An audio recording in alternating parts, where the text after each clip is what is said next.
crazy stuff. Yeah. We'll try to cut it all. We need to reset. Yeah. We need to reset. So. All right, guys. Well, we're here. So to everybody that's going to be watching this is kind of weird. To everybody that's going to be watching this, so like this little conversation here came about as a result of us talking about basically our love of dogs and some of the things that are going on in the dog world and how totally unaware the general public is because you don't have a reason to be. And we'd like to give you some insight into those things and help share our passion for dog sports and dogs in general with you and just, you know, approach a little bit of that in conversation so that everybody else can kind of understand what it's all about. Elizabeth, like, I know me and you talked down at the shop originally, like the first time we were like, we got to do a podcast. Like, we talked about doing like breeding and stuff. So could you give us like an idea of like to the average pet dog owner, got their dog off the street or shelter or whatever, like why does good breeding still matter and what does that look like? Okay, so good breeding still matters. A lot of people are like, only rescue, don't shop, only rescue, which I do not believe in that. Here's why. Because if all breeders stop breeding, all your good breeders stop breeding, we wouldn't have dogs. All the beloved breeds that everybody loves, they would start diminishing. So there needs to be breeders, but they need to be your good breeders. And whenever I say good breeders, they need to be doing genetic testing, health testing. One of the biggest things that I see people misinformed about is when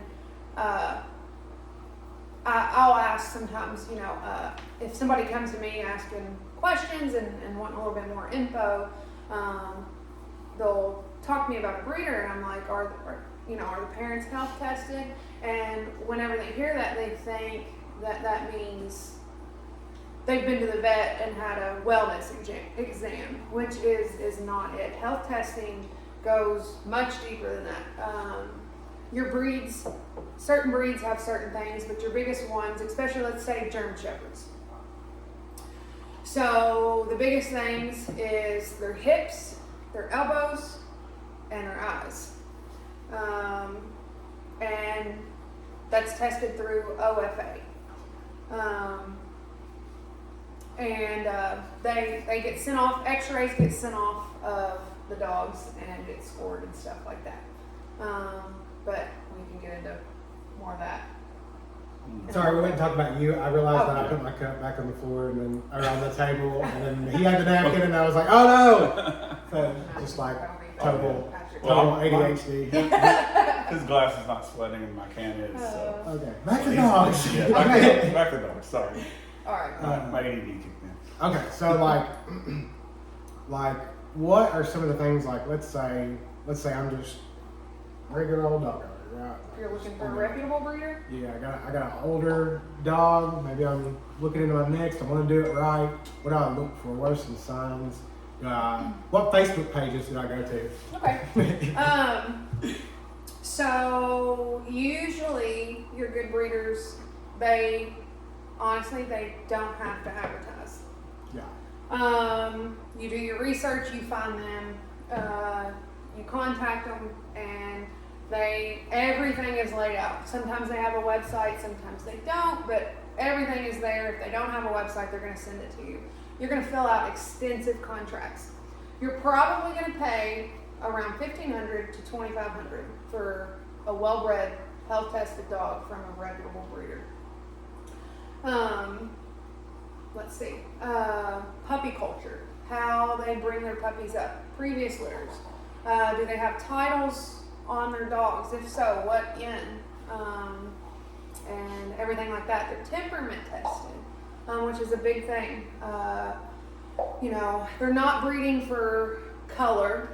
They're breeding for structure, temperament, trainability, which would go with temperament. And stuff like that.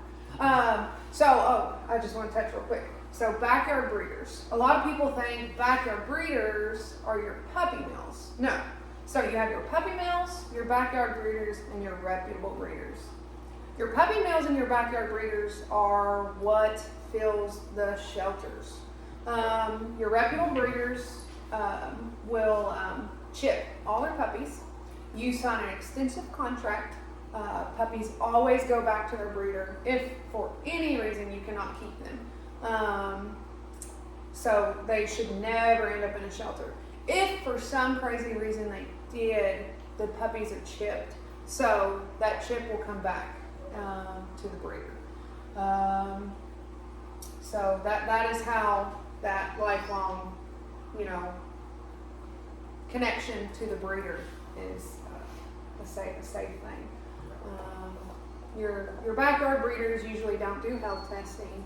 They have a cute dog, and there's a cute dog down the road, and they want to make some puppies. Pretty much. And Not saying they're bad people or anything like that. Or even bad dogs. Or even bad dogs. You know? It's just a lot of times it's uneducation. They just don't know, and that's what we're hoping to shed a little light on today. One of the things, anyways. Yep. Anybody want to add in? So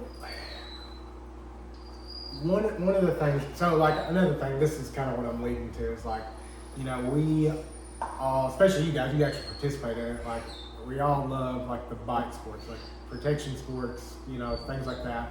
You guys love Malinois, like I like little redneck Malinois, but Yeah. like I love them all, and like, but I think maybe what I have a hard time explaining to the normal pet owners, like why, because like I was thinking about this with Kane, so I don't know if this will be on Facebook or what, but if you've heard Kane's story or heard me talk about him, like he's aggressive, and it's just, when he got to us, it's like just totally everywhere. It's just all directions, just whatever. Like, aggression isn't always a bad thing in every context. Like when you think about like a dog sitting in your house, yeah, that seems like dangerous. When you think about a dog like working with the military in the front lines, you need it, so like, I love that we have these sports that keep that going, like not just the aggression, but like the courage, the heart, all these things, and the ability to work with people. Like if they had all this courage and all this, and like, but then couldn't work with people, like it wouldn't matter, So it's like they're good examples of what we want in dogs. And like, okay, I'm gonna go on a rant, or I guess I'm already on one, but like, all of that even matters for the average pet dog owner, because if all that went away, if there was never a good dog bred, all the dogs in shelters would be not the dogs that we know and love. Like they would not be the same. Like they would not, like Cooper would not exist if there was not some mean little bunch of dogs out there that could take getting kicked in the face by a cow and keep going. Like you just don't. I don't get my little trick dog without that. So. I don't know. It's an issue. It's like near and dear to my heart. Like, and I don't like where I see everything heading. And I'm gonna shut up for a second, let y'all talk. I got plenty more to rant about. No, that's 100% true. Like we've talked about. If you don't have the breeders, bless you.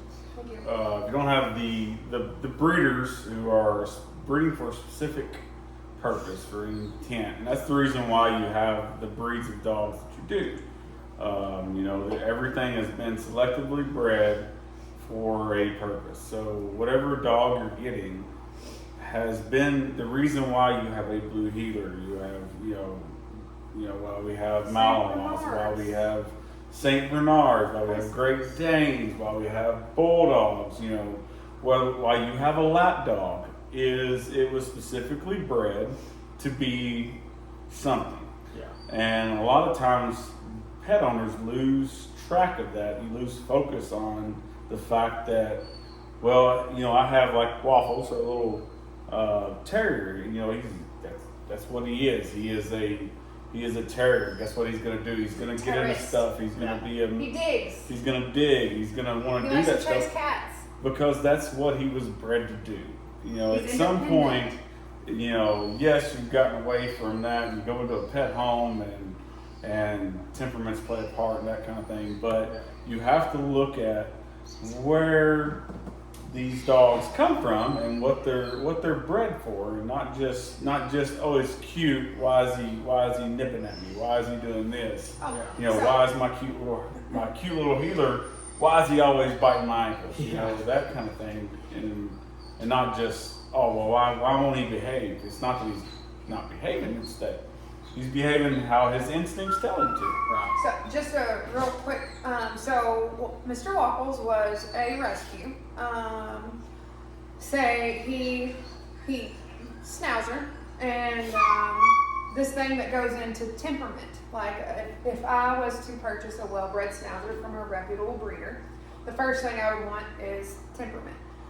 Something we do have to watch with him. He gets really worried if people get too close, like family members that he's grown up with, too close to his face. He will nip, and part of that comes back to temperament, and we don't know his breeding and how it was. So more than likely, people just place two cute dogs together to make another cute little dog, and temperament is out the window. Yeah, because we actually had him DNA tested, so he is 3/4 Schnauzer and a quarter Dachshund.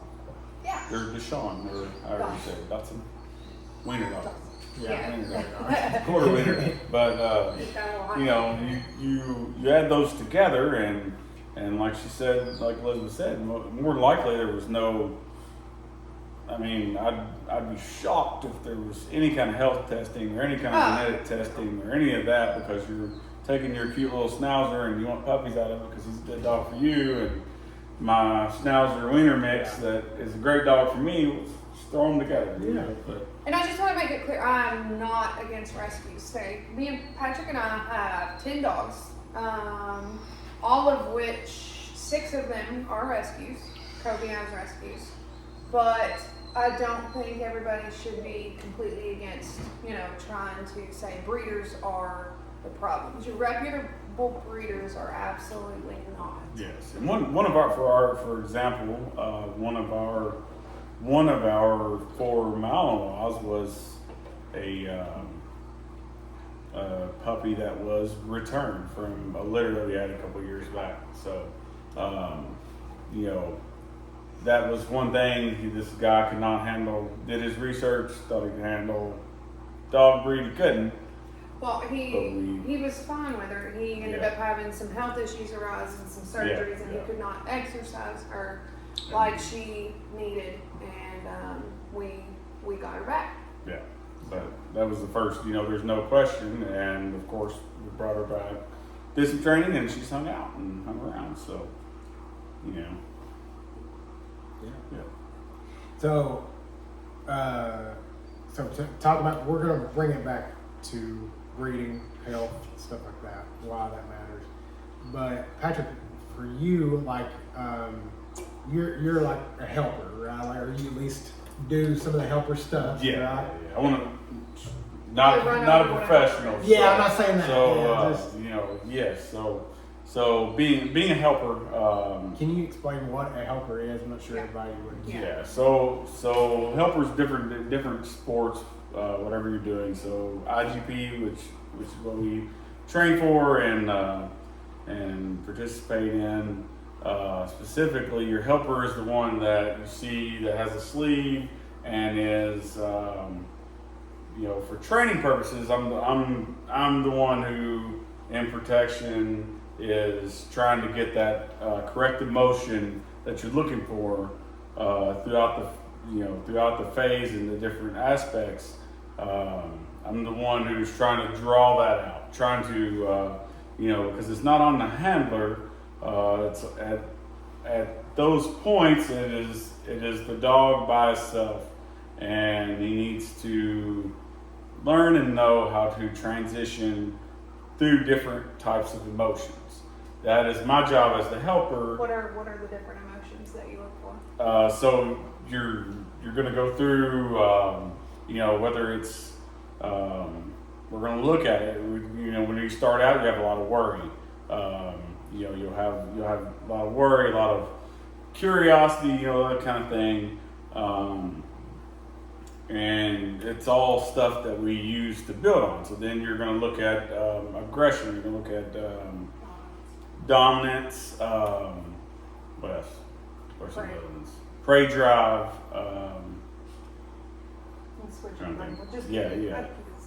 Yeah. So just you're looking at that. So I'm looking to build aggression at points, but also needs to be able to switch back and forth through a prey drive, which is you're chasing that's what makes your dog want to run and chase cats or chase whatever it is, birds or whatever they're chasing. That's their prey drive. A toy, even to break it down farther, a toy. So if you have a toy and you're dragging it or whatever, and your dog's running after it, chasing it, that's prey drive. A lot of people call it toy drive. Toy drive, prey drive. That's what it's technically is. So you look. My job is to try to mold and use its natural instincts or whatever it has the best of. So if it has a high prey drive, I need to use that, but also have it transition back into some kind of guarding or what's I'm looking for? Dominance. Yeah. Well, I mean, it needs to be dominant, but You're naughty. yeah, dominance, like waffles on the table. But yeah. So that's the helper. The helper's job is to whenever you're doing protection or that's my job is to try to help the dog basically transition through emotions, so that it has the proper emotion at the proper time. Would you say like courage is a big, super important part of that? Oh yes. And that's part of that's. So they're either they have it or they don't. They call it washing out. That's if that what you said, courage. Yeah. It's not there, and you can't make a dog.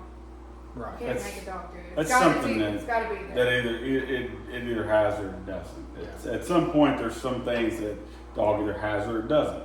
And there's ways like we've talked about. There's certain aspects of the training that bring that out and test that once you get to a certain point. Yeah. Like I'm not gonna. They're a trainer too. There are bad trainers out there, and they can ruin dogs very quickly. Yeah. So if I come out and you have a puppy and it's kind of behind you, it doesn't mean it doesn't have courage. It just doesn't know. Doesn't know. You have to build them up. Teach them that they're big and strong. Yeah. So if you build a dog up, you build a puppy up. He's big and he's strong. He's he's showing that dominance, and then if I'm too quick before I build him up, enough, if I get into him too much, if I'm add too much pressure, that can collapse that, and you can have some regression. Same time, when Patrick talks about pressure, that's literally like it starts out like I'm facing waffles right now. That's pressure, Mm-hmm. And some dogs like grooming, like dogs that come in for daycare, like they can't even stand you turning and looking at them. Like we have to completely turn our bodies away and ignore them and just act like they're not there. If I can real quick, so one way I always relate this to people that maybe aren't, super dog savvy or whatever, like the emotion that dog might be feeling if they're under a lot of pressure and aren't holding up well is like, let's say you've got a little bit of stage fright and you've got to go on stage. Like that, to me, that's the emotion I imagine that dog feels. I'm not trying to necessarily humanize them. It's just like, I want it to be in an understandable way. Like relatable. I want it to be relatable. Like these dogs, like if you're facing them, like super sensitive dogs. You know, like if you're facing them and like you're right over top of them, and they're like, you know, like that's the emotion I imagine that they feel.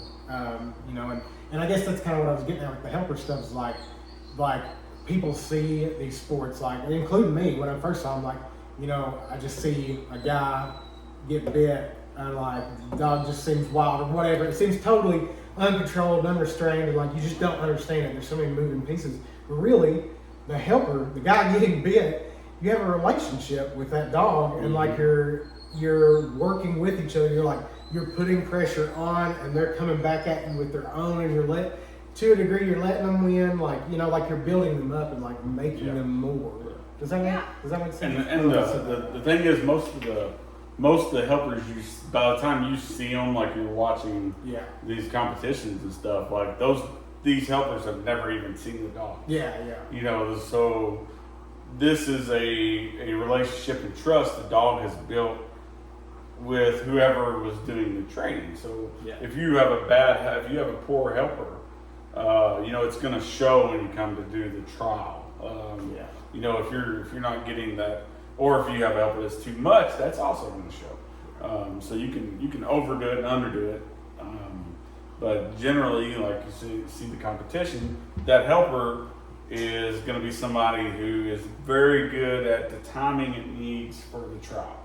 You know, that's, you know, they're gonna, because they try out for it. You know, most of the time you have helpers show up, you'll have your like top two for IGP. The top two helpers will be the two that actually go out for the protection phase. But like these guys are gonna be timing wise. They're gonna catch the dog safely. You know, they're gonna have their footwork down. They're gonna take the right steps. They're not gonna move and, you know, cause the dog to leak, or, you know, if you're sitting there and your dog has a grip, and they're not gonna be doing any kind of wiggling or anything that might make the dog fight a little harder. So whenever it gets told to let go, it lets go. You know, the person's gonna be, you know, those guys are like top of the line guys. Yeah. You know, and that's all the other professionals involved in that are going to agree that they're the best people for the job. Oh yeah, yes, for sure.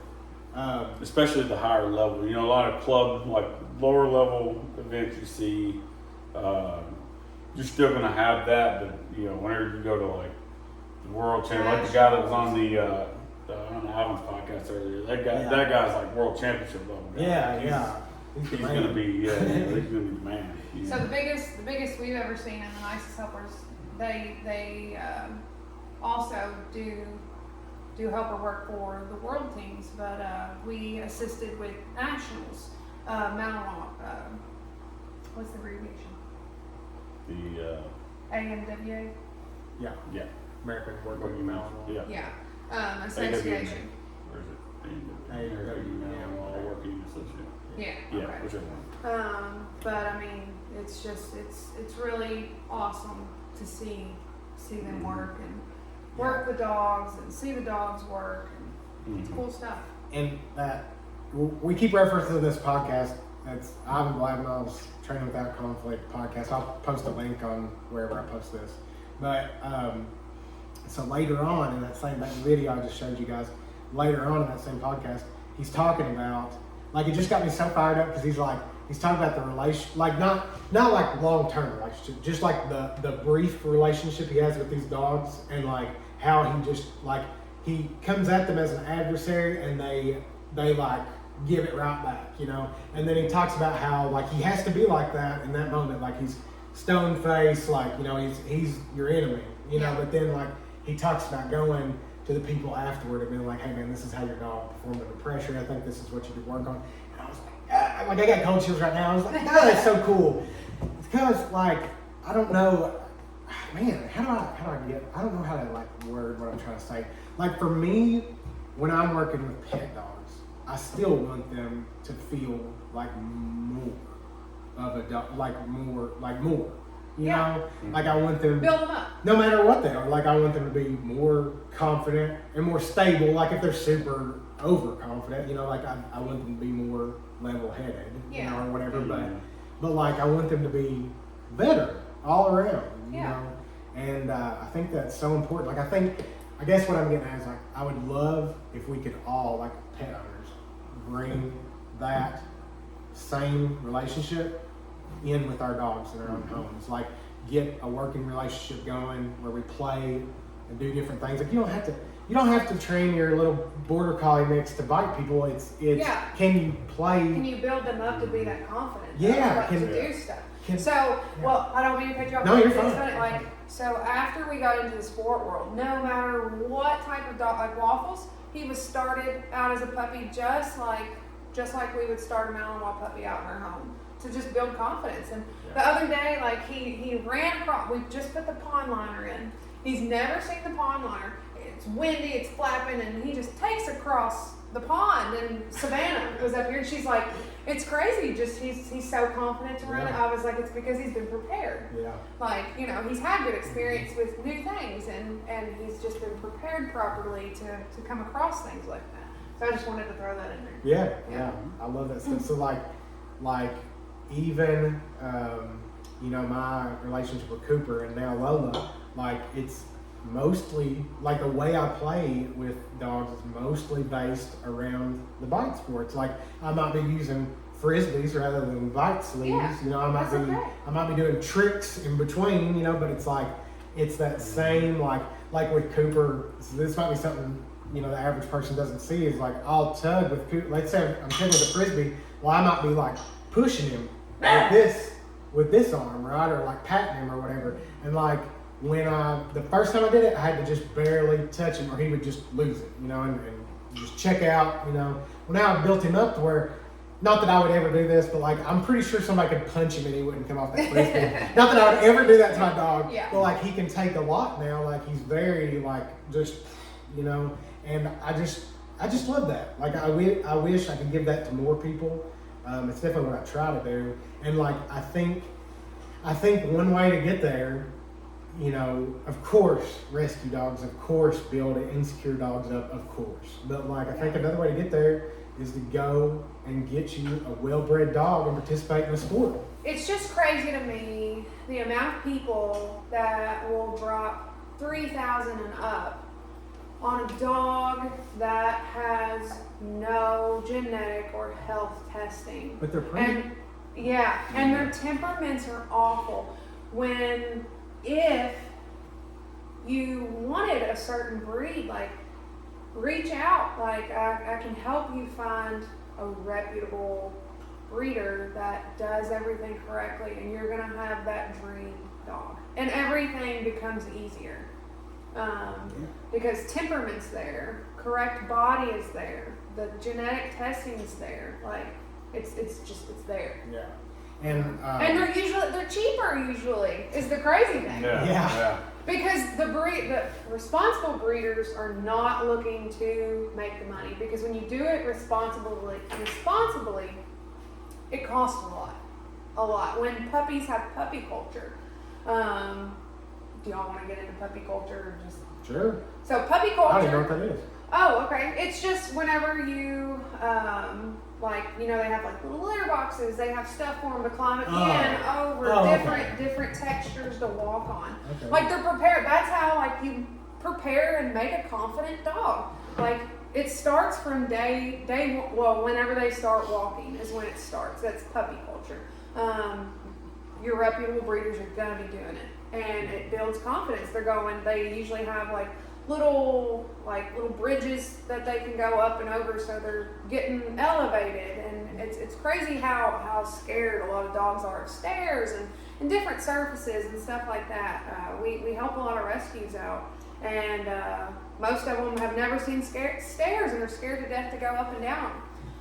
You buy a puppy from a reputable breeder, more than likely they're not going to have any issues in transitioning into their new home. No fear. Ken dogs, puppies still have fear periods, yes. But that's when you reach out to your breeders and they will help you through that fear period. Yeah. So. Yeah. Like, yeah, I don't know what I was going to say. I felt like I was going to say something and forgot. Yeah, I don't know. You guys got anything? No, I don't got that covers it. That's just a lot of people on that too. A lot of people get puppies and think they need to shield them from the world too. To a point, like you do need to be careful. To a because of point, you vaccinations. need to be careful until they're fully vaccinated. But at the same time, you also don't want to just keep your dog locked up in your house for 8 months and then Like, okay. come out and expect it just to be like, oh, I love the world. Why does he pull on leash? You know? Yeah. So the last puppy we've had is Waffles. And I mean, even when he was teeny tiny, I was packing him in places. You know, when they're tiny, take them in Tractor Supply. Just don't set them down. Go places where other dogs aren't normally. Still take them out, get them out. Like it's you know. Yeah. Don't bubble wrap them. Be cautious, yes, but use common sense. Don't bubble wrap. That's all I was getting at is, people. Don't go to dog parks and stuff like that. Yeah. You want to avoid places. Certain places you do want to avoid, but you don't want to bubble wrap them, as you said. Yeah. So I saw a meme the other day that said they're called dog parks because disease-ridden dog fight club isn't. It doesn't exactly roll off the tongue. I am not a dog park No, fan. I would tell you, I recommend almost all my clients, if they get the opportunity to go to a dog park and stay outside the fence and train with that distraction of all those dogs. So, like, clients that come in and ask me, I'm like, if you go, either don't go in if there's a lot of dogs, Yes. or if there's no dogs there, go in. Yeah, if somebody else comes and you don't know this dog and it's acting way up here and your dog's way down here, I would exit because you just don't know, and that's where a lot of things go wrong. I used to meet a client out in E-Town at one of their dog parks, and like we just stay right outside of it and work through everything. So like the dog already had a good foundation. They were working on more like intermediate to advanced stuff, and it was like, okay, can this dog like heel and like focus and like engage with me, even though that dog's like 5 dogs are right here barking at me, you know. So in that way I use them, but like I don't really go in, not at all. Yeah. So I feel like this came to a much quicker end, more and a natural end. It feels right than I thought. Can we wrap it up by like talking a little bit about what you guys love most about dogs? Like whether that's your own dogs in general, dogs you had in the past, whatever. Take that how you want it. But what do you, They saved me. yeah? Yeah. Diesel. Can we dig into that? So I was young. It was actually Patrick was involved, but I was young and my parents would not let us stay together. I went down this deep dark hole. I was like 17 and 18 this time. I worked at a vet clinic, and alcohol was my thing then, and I just got super rebellious. I ran away from home multiple times. Hid in ditch lines. My dad was out driving around looking for me, would have call the cops, just stuff like that. And I threatened my life in front of my parents. I held a knife to my neck. And if it wasn't for Diesel, I honestly don't know if I would be sitting here today. So he came into my life at just the right time, and it's gonna make me emotional. He's a little over 15 now, and it's hard watching them get old when they've been through so much with you. Kobe, has just been there recently, so we don't deserve them. So Yeah. but yeah. Yeah. So dogs mean a lot to me. you can go next now. I don't want to Sorry, cry. guys. I don't want to cry on camera. Man, I love, like when I think about why I love dogs, what sparked that love. Like, well, when I say sparked, I loved dogs since I was little. I used to hang, I grew up like kind of out in the country, and like we had this big Alaskan Malamute that lived outside, and his name was Ruru because that's the sound he made.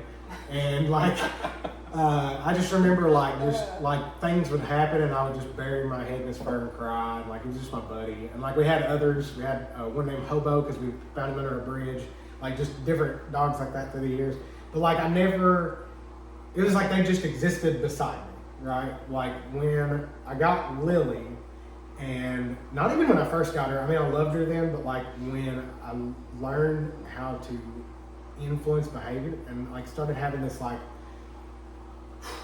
primal relationship with her, like it's like love, but like, you know, if we're being honest, like I don't think our dogs are like, golly, I just love Colby, you know, it's like, I think it's like, you know, it's deeper than that though. Yeah. Like it's like, you know, it goes all the way back to the first caveman and the first wolf, you know, that ate from his hand or whatever, you know. Yeah.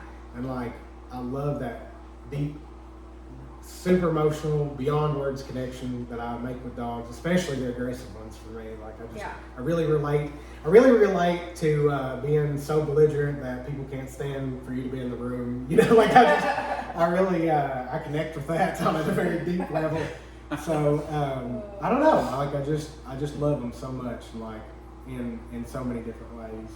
I couldn't imagine life without them. Like it just wouldn't be the same. Oh, it's my turn. It's gosh. Oh, so much pressure now. Let's see. I really don't know. Like I've always, you know, loved dogs. Like kind of like what you said. The connection with them, the bond that you share. You know, because I had dogs growing up as a kid. You know, you always had this bond. You know, like a boy with his dog. You know, they always want to be with you, but I didn't have. I feel like yours came a little later in life. You Yeah. grew up in a family that was not dog. Yeah, and that was the, you know, a lot of my family didn't, you know, if we had dogs that were maybe hunting dogs or stuff like that too. You know, I always had, you know, I'd have pets growing up, but you know, and they always loved being around me and that kind of thing, but I didn't really have that, you know, emotional type of attachment that we get now, with them. Yeah. And then until later on, and, you know, a lot of that was her, and you know, it's kind of like one of those. Well, if we're going to be in this situation, life together, they're going to be there. So it was a learned love. No, it wasn't. But I mean, like I said, I've always you know, loved animals and that kind of thing. But I think as started getting into having to you know, influence their behaviors and, you know, their emotions and read them and more of that stuff rather than just be, you know, a dog that just, you know, stays outside and that kind of thing. Teaching our little girl. Yeah, whatever. Come up and love, You know, love teaching dogs. Alexis how to deal with dogs and that kind of thing, and then, you know, doing stuff with their own dogs. You know, learning like, hey, you know, acting like this is, you know, they don't act like this because of this. It's like, you know, like we've mentioned earlier. It's, you know, you start looking into Teaching her how to understand dogs. what the dog was bred for, what it was raised as, and you know what was this dog actually meant to do, and then kind of, you know, going from there. So you know, I think that's, you know, where a lot of that it's more become respect and love for getting the most, and people getting the most out of their dogs. Yep. So, All right. I think we did it, guys. First Yeah. podcast. Yes. we Well, did. mine, anyways. yeah, Yeah. I mean, well, all I've done is rant into my phone before, so that's it. it's cool. Uh, Same thing. Yeah. all right, guys. Well, thank you so much for listening. Maybe we'll do some more of these. So, Yeah. thank you. All right.